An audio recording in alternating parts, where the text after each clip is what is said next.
2026 সালের এসএসসি ও সমমান পরীক্ষার ফল প্রকাশের পর এবার একাদশ শ্রেণীতে ভর্তির প্রস্তুতি নিচ্ছেন শিক্ষার্থীরা।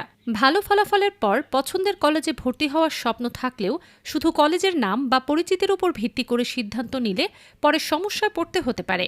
কারণ একাদশ শ্রেণীতে ভর্তির ক্ষেত্রে শিক্ষার্থীর ফলাফল, পছন্দের বিভাগ, কলেজের যোগ্যতার শর্ত, আসন ও ভর্তি সংক্রান্ত নিয়ম সবকিছুই বিবেচনায় নিতে হয়। এজন্য আবেদন বা ভর্তি চূড়ান্ত করার আগে কয়েকটি তথ্য ভালোভাবে যাচাই করা জরুরি। নাম্বার 1, নিজের জিপিএ ও কলেজের ন্যূনতম যোগ্যতা প্রথমেই দেখতে হবে।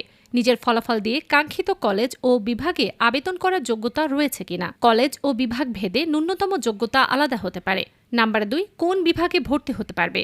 বিজ্ঞান, মানবিক ও ব্যবসায় শিক্ষা কোন বিভাগে ভর্তি হতে পারবে তা আগে নিশ্চিত হতে হবে। এসএসসিতে পড়া বিভাগ ও নীতিমালা অনুযায়ী বিভাগ পরিবর্তনের সুযোগ বা সীমাবদ্ধতা থাকতে পারে। নাম্বার 3, কলেজের পছন্দক্রম ঠিক আছে কিনা। একাধিক কলেজ পছন্দ দেওয়ার সুযোগ থাকায় নিজের ফলাফল ও বাস্তবসম্মত সম্ভাবনা বিবেচনা করে পছন্দক্রম ঠিক করতে হবে।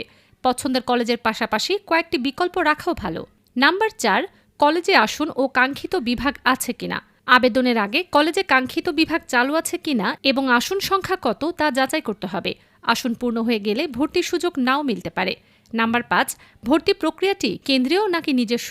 সাধারণ কলেজের ভর্তি কেন্দ্রীয় অনলাইন ব্যবস্থায় হলেও কিছু প্রতিষ্ঠান নিজস্ব প্রক্রিয়ায় ভর্তি নেয়।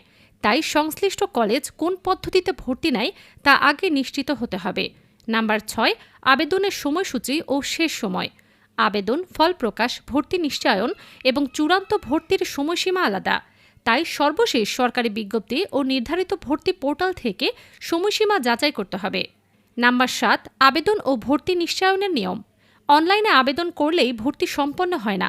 নির্বাচিত হলে নির্ধারিত সময়ের মধ্যে ভর্তি নিশ্চয়ন সহ পরবর্তী ধাপ শেষ করতে হবে।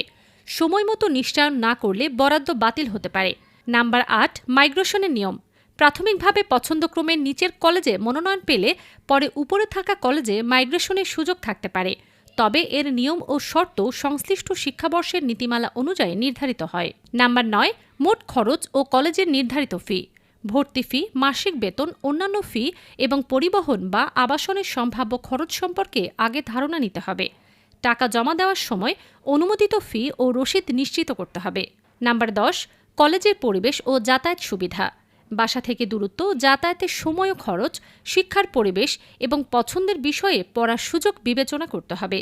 শুধু বন্ধু বা পরিচিত কেউ ভর্তি হচ্ছে বলে একই কলেজ বেছে নেওয়া ঠিক নয়।